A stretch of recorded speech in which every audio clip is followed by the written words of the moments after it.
Je m'appelle Arnaud, j'ai 52 ans, je suis expert sûreté sur le site nucléaire de Paluel en Seine-Maritime. Je travaille dans le domaine de la sûreté nucléaire depuis 25 ans à EDF et j'ai exercé la fonction d'inspecteur nucléaire entre septembre 2015 et juillet 2018. Donc le jour où tout a basculé pour moi, c'est à la suite d'un article du Monde en date du 12 novembre 2021 où un lanceur d'alerte nommé Hugo va faire des révélations importantes sur les pressions qu'on lui a demandé de mettre sur un inspecteur du nucléaire en juillet 2018. Et cet inspecteur du nucléaire, c'était moi.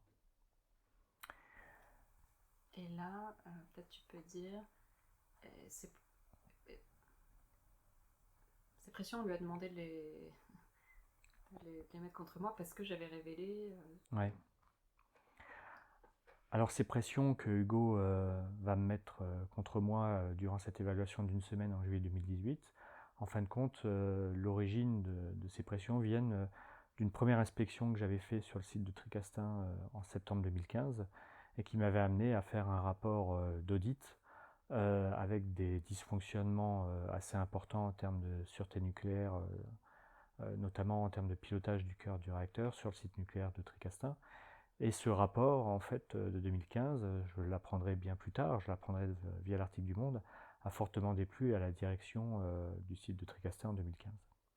Et tous mes déboires, en fait, viennent de cette inspection et aussi d'une inspection d'un site dans le Loiret, le site de Dampierre, en 2017, que je vais auditer aussi, et où là, on va me demander de modifier mon rapport avec des modifications notables en termes d'anomalies, c'est-à-dire que je vais devoir modifier des chiffres et modifier des anomalies sûreté à force de pression que je vais subir tous les jours, et je vais devoir en fait faire un rapport en fait qui ne correspond pas vraiment à la réalité de ce que je vais voir sur ce site. Alors, qu'est-ce que tu vois sur ce site? Alors sur le site de Dampierre, je vais mettre en avant différentes anomalies matérielles, comme on peut avoir sur n'importe quelle installation. Sauf que les chiffres que je vais remonter sont trop importants pour la direction du site.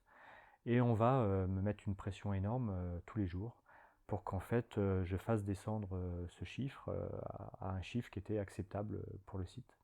C'est-à-dire que, alors, en langage plus Alors, clair, en langage plus clair, ça veut dire que par exemple sur votre automobile, on accepte que vous ayez deux anomalies, c'est-à-dire deux voyants qui s'allument, et que s'il y en a cinq, en fait, votre voiture marche beaucoup moins bien, quoi. Et bien sur un site nucléaire, c'est pareil. On va accepter par exemple que vous ayez 1750 anomalies, ce qui veut dire que votre site à l'instant T fonctionne pas trop mal.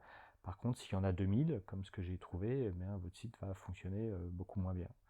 Et donc, on va me demander de modifier mon rapport et de me forcer en fait à modifier ces chiffres et à tomber à peu près à 1750 anomalies. Et quelles conséquences ça peut avoir le fait d'avoir toutes ces anomalies que tu as vues sur ces sites nucléaires? On parle de sites nucléaires, Mmh. on parle de réacteurs, on parle de cœur de réacteur. Quelles conséquences ça pourrait avoir?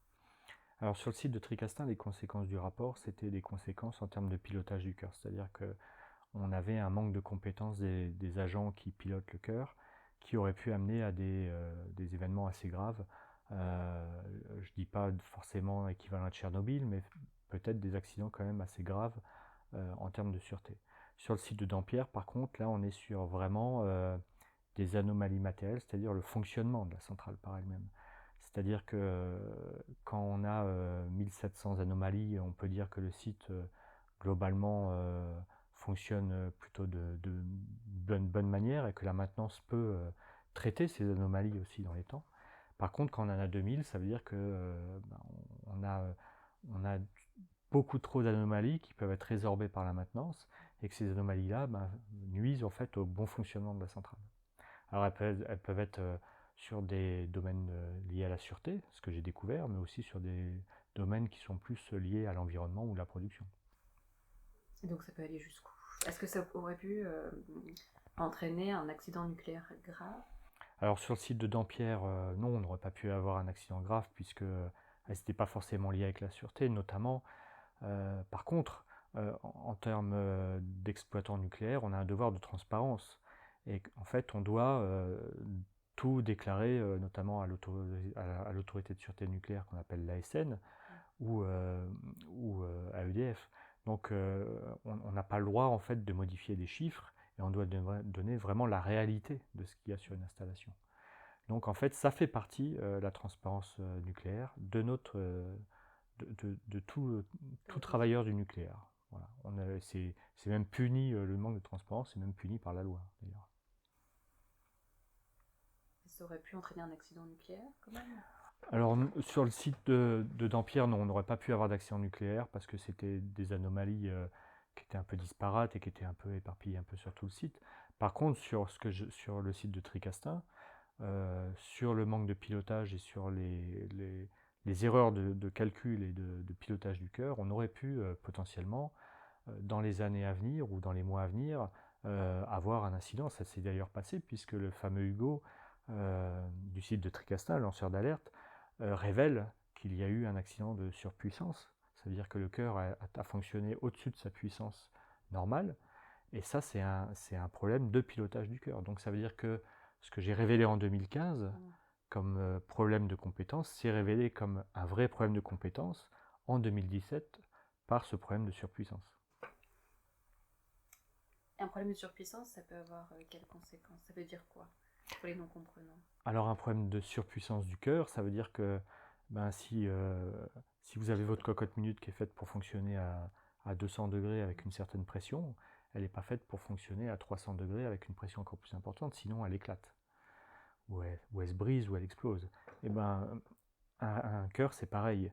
En fait, si vous fonctionnez à des puissances trop importantes, en fait, vous pouvez avoir des déformations de votre combustible. Vous pouvez avoir ce qu'on appelle de la surcriticité, ça veut dire que votre cœur s'emballe. Et en fait, ça produit derrière un incident, ça peut produire des incidents comme ce qui s'est passé à Tchernobyl, même si les parades qu'on a en France sont issues du retour d'expérience de Tchernobyl. Et en théorie, on a beaucoup de parades qui nous empêchent d'arriver à un scénario de ce type-là. Mais ça fait partie du travail et ça fait partie des exigences qu'on donne en termes de sûreté. Et on doit rester en fait sur des marges de pilotage qui sont acceptables.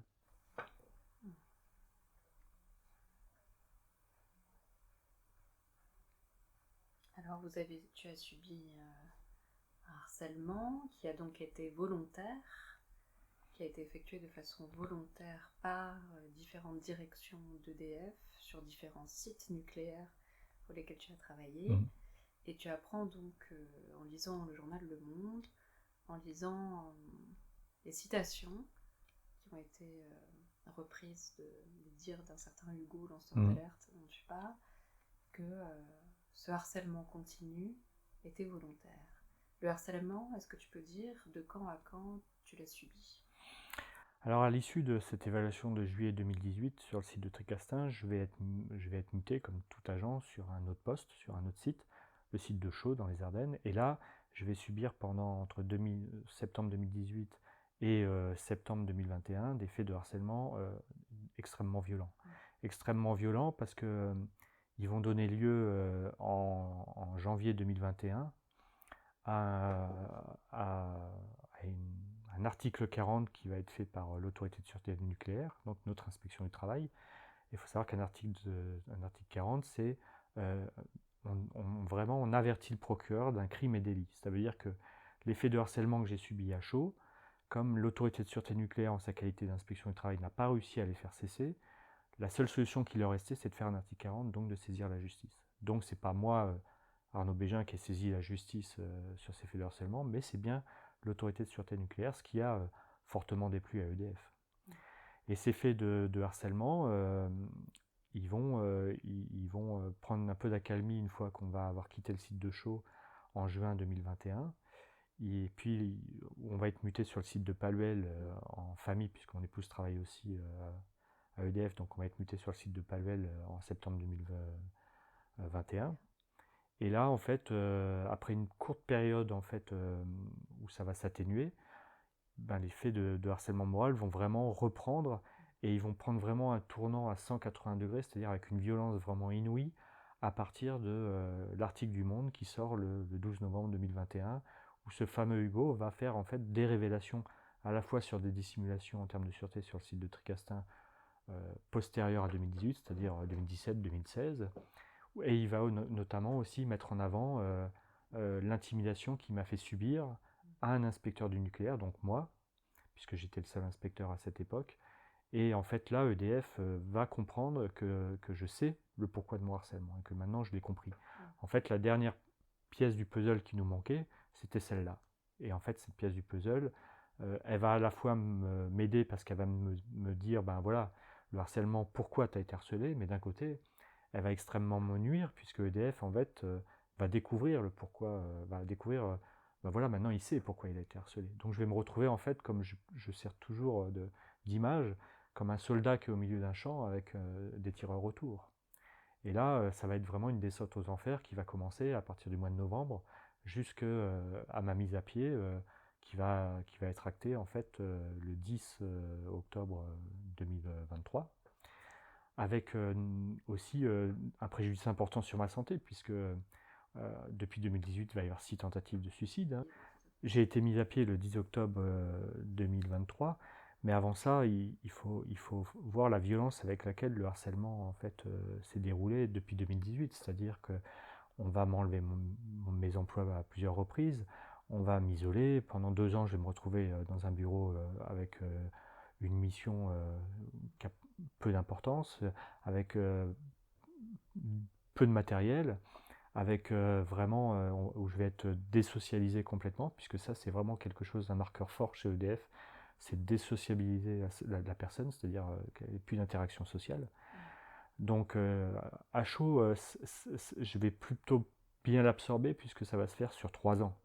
Par contre, à Paluel, ça va se faire avec une violence encore plus importante, mais sur un laps de temps beaucoup plus court. Donc là, ça va être vraiment, on va m'inventer le surnom de Buse, on va m'enlever mon travail, on va me mettre inapte à mon poste alors que je suis en arrêt de travail, on va me donner des tâches à faire sur le coin de la table, je vais avoir des agendas vides, je vais passer du burn-out au bore-out et du bore-out au burn-out et ainsi de suite. En fait, on va me faire perdre complètement pied. Et ça va avoir à chaque fois des impacts sur ma santé à un point où je vais faire, depuis 2018, 6 tentatives de suicide qui vont aussi donner lieu à des passages en maison de repos, des cures psy, et puis un traitement assez lourd. Et là, là où ça va vraiment être très grave, c'est lors d'une visite de pré-reprise le 7 avril 2023, où là, un médecin du travail va me faire une visite de pré-reprise que je vais vivre comme quelque chose d'ignoble. C'est-à-dire, je vais me retrouver en slip, chaussettes, on va me taper sur le bras parce que ma tension n'est pas bonne, on va me mettre dans des positions humiliantes, avec toujours une domination et quelqu'un de très froid derrière. Et en fait, ça va se finir où je vais mettre fin à cette visite médicale, de par l'humiliation que je subis, et je vais appeler vraiment devant ce médecin les secours, la gendarmerie, puis les pompiers qui vont venir me chercher directement sur le site. Et ce médecin, pour seule réaction, va continuer à écrire, va mettre bonne hygiène corporelle, va mettre idée délirante, alors que de toute façon, cette consultation a été fournie au pénal, elle a été enregistrée. Mais les pompiers vont venir me chercher et transférer à l'hôpital de Dieppe. Et derrière, la seule réaction aussi, c'est on va prévenir la direction. C'est même pas on va prévenir les secours, on va prévenir la direction. Donc en fait, ça a été vraiment une violence pour moi inouïe, quoi. Et vraiment, j'en garde des séquelles importantes parce que j'ai toujours ces images qui tournent en boucle dans ma tête, avec cette odeur de ce médecin aussi proche de moi. Et c'est cette position qui a été pour moi, que j'ai mimé d'ailleurs à l'entretien préalable devant ce directeur, qui a été choqué que je la mime, mais je l'ai mimé.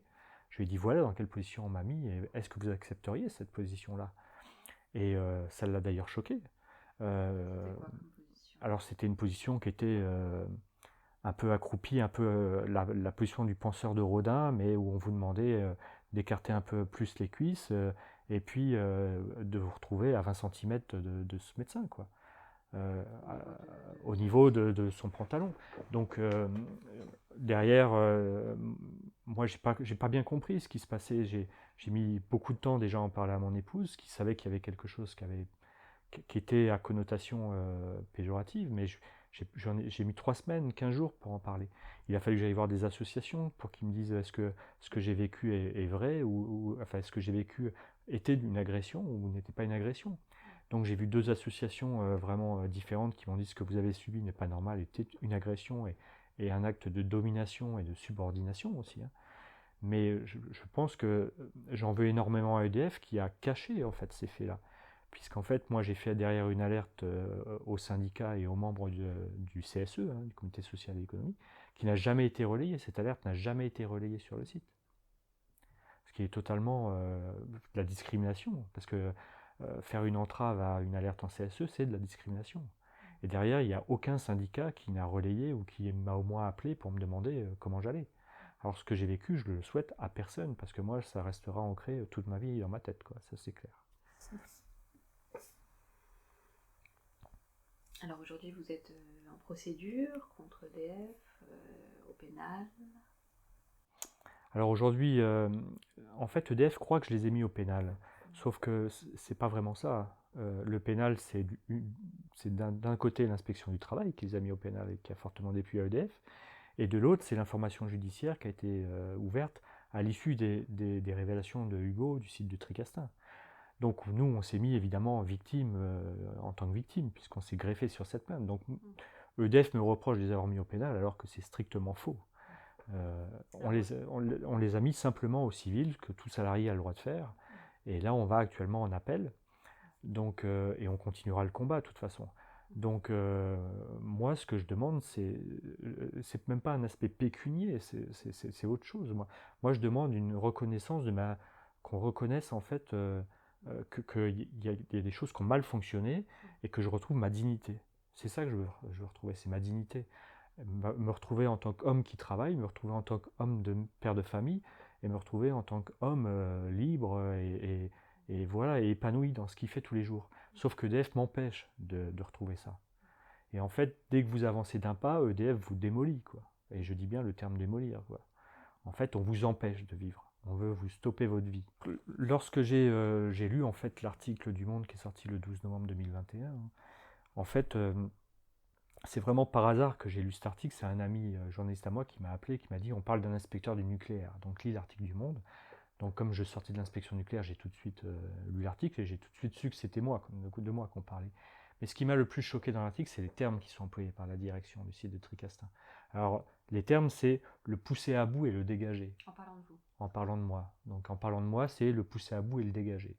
Donc déjà, en termes éthique et conformité, EDF, je trouve que voilà, quand on parle de collaborateurs, etc., on est un peu loin du compte. Ça c'est ce qui était dit par EDF. C'est ce qui a été dit par le directeur de la centrale lors d'échanges avant ma venue, quoi, entre les membres de l'équipe de direction du site. Et ce qui a été dit à qui? Alors ça s'est dit entre... je ne peux pas dire les noms parce que c'est couvert par le secret d'instruction. Donc voilà, ce que je sais, c'est que c'est le directeur du site qui l'a dit, donc le nom est facile à trouver. Hein. Et ça, c'est ce qui est rapporté par Hugo. Et c'est ce qui est rapporté par Hugo. Il a aussi traité son cas au gars de l'IN, de l'inspection nucléaire, quoi, puisque nous on appelle l'IN, mais c'est l'inspection nucléaire. Toujours en parlant de moi. Après, on lui dit, puisque Hugo a un peu refusé de jouer le jeu, on lui a dit on te donne un ordre, tu le fais. Le fonctionnement d'une centrale, c'est très militaire. Et le directeur est le seul maître à bord. Donc c'est quand même quelque chose aussi un peu... Et puis en fait, une phrase qui va vraiment me choquer, c'est une connerie était tondue. Était tondue. Était tondue. Donc ça me rappelle... voilà, ça me rappelle... alors cette phrase, elle m'a... Tu peux redire juste et tu es tondu. Peut-être avec ce geste. Alors une connerie était tondue, t'es tondu, quoi. Donc c'est vraiment la phrase... qui rappelle les tondus de Nantes, la fameuse histoire des tondus de Nantes de la Seconde Guerre mondiale. Hein. Et vraiment, cette phrase, elle m'a heurté parce qu'elle est inadmissible d'un directeur d'un site nucléaire. Elle est inadmissible, cette phrase de quelqu'un qui est haut dirigeant du nucléaire. C'est inadmissible d'entendre une phrase comme ça. Cette phrase, elle a une résonance et une connotation qui ne passera jamais pour moi. Ça passera jamais. Donc en fait, pour l'instant, j'avais que ces éléments du Monde qui étaient sortis. Mais quand en fait on a eu accès enfin à la plainte du tribunal judiciaire de Marseille après que j'ai été entendu en juin dernier par la juge d'instruction, là je suis passé de la réalité, de la fiction à la réalité, c'est-à-dire que tout ce que j'avais vu sur Le Monde, je me disais, c'est pas possible que Le Monde ait publié ça sans mode de preuve. Mais on a toujours un doute. Et quand j'ai vu cette plainte et que j'ai réellement vu ces échanges de courriels, de SMS, de messages, de notes, et là je me suis rendu compte, mais en fait c'est la réalité, quoi. Ces messages-là, ils ont réellement existé. Et là, pour moi, ça a été vraiment un choc, quoi. Ça a été un choc. Qu'on parle de quelqu'un qui fait juste son travail de sûreté nucléaire et d'inspecteur nucléaire pour le bien commun, puisque en fait, on agit, la sûreté n'est pas l'apanage d'EDF. La sûreté, c'est pour tout le monde, c'est pour tous les citoyens, c'est pour la communauté, c'est pour la collectivité qu'on fait notre travail. Donc, j'ai pas compris, en fait. Et je comprends toujours pas, d'ailleurs. Donc en fait, ça m'a fait aussi réfléchir sur le manque de transparence que DF pouvait certainement avoir de par certains directeurs de site. Je ne dis pas que tout le monde a cette notion-là, mais en tout cas, il y a un manque de transparence qu'il faut retrouver dans les années futures, quoi. Sinon, on n'y arrivera pas. Comment tu vas aujourd'hui? Alors aujourd'hui, bon, on m'a notifié ma mise à pied, j'ai eu mon entretien préalable à ce conseil de discipline. Donc entretien préalable, j'étais accompagné d'une syndicaliste où on n'a pas eu nos réponses, puisqu'en fait les griefs dont on me fait acte en fait sont pas datés, il n'y a pas de nom, il n'y a pas de lieu, il n'y a pas de, on n'a rien en fait, on n'a aucune matière pour contester. Depuis, on m'a coupé aussi mes accès à Internet professionnels, donc je ne peux pas non plus aller rechercher des mails ou contacter des organisations syndicales, contacter une assistante sociale, contacter des gens d'EDF qui peuvent vous aider aussi, hein, puisqu'il y a des gens quand même qui vous aident à EDF. Donc tout ça, on m'en a privé, et ça, c'est totalement... je trouve ça vraiment totalement injuste, puisque en fait, je vois pourquoi on me prive de mes accès, alors que mes accès n'ont rien à voir avec les griefs dont on me fait part. Et puis après, sur ma santé, évidemment, le traitement qu'on avait mis en place, qui avait fonctionné, où je retrouvais enfin de la joie de vivre à partir du 4 septembre, où je retrouvais envie de retourner au travail, où je retrouvais un peu le sourire, et ben en fait, on a tout cassé, quoi. En 15 jours, en 8 demi-journées, puisque j'avais repris sur un mi-temps thérapeutique, ils ont tout cassé, quoi. Ils m'ont vraiment cloisonné dans un bureau où j'étais empêché de sortir, où j'avais pas le droit d'avoir une interaction avec des personnes de l'extérieur. Et en fait, je faisais mon travail de 8h à 11h30, je partais chez moi, je rentrais, je me retrouvais seul parce que mon épouse travaillait, et le lendemain, j'étais isolé dans mon bureau. Et en fait, en 8 demi-journées, j'ai vu une personne, j'ai calculé 20 secondes, qui est venue me dire bonjour. Donc sinon, j'avais pas le droit d'aller, on m'avait interdit totalement de me déplacer. Et donc bah, ma santé, j'ai perdu 10 kilos, hein, et là je continue à en perdre. J'alerte, hein, je fais le maximum d'alerte au niveau des députés, des sénateurs, de tout ce que je peux avoir comme aide. Là, Je vais rencontrer certainement des sénateurs prochainement qui s'intéressent aussi à mon histoire. Et puis en fait, maintenant, il faut reconstruire tout ce que DF a cassé. Et ça, bah, ça va être dur, quoi, parce qu'on repart toujours de plus loin. En fait, on repart jamais un mois avant. On va repartir sur un an de galère où il va falloir tout reconstruire, quoi. Et puis d'un côté, vous êtes pris au piège entre une médecine conseil qui vous dit bah, si vous restez trop longtemps en arrêt, vous passez en invalidité, payé par EDF quand même, hein. Et puis d'un côté, une direction qui ne veut pas que vous reveniez au travail. Donc en fait, on est dans une situation où en fait, il n'y a aucune aide qui vous est donnée, quoi. À part vous détruire et vous broyer. Voilà. Pour l'instant, c'est ça. Et j'ai pas peur de le dire, pour l'instant, EDF est en train de me détruire et de me broyer. Et ils le savent très bien, puisque je leur ai suffisamment écrit et dénoncé, et je l'ai suffisamment dénoncé aussi à d'autres personnes, que EDF était en train de vraiment de me détruire et de me broyer.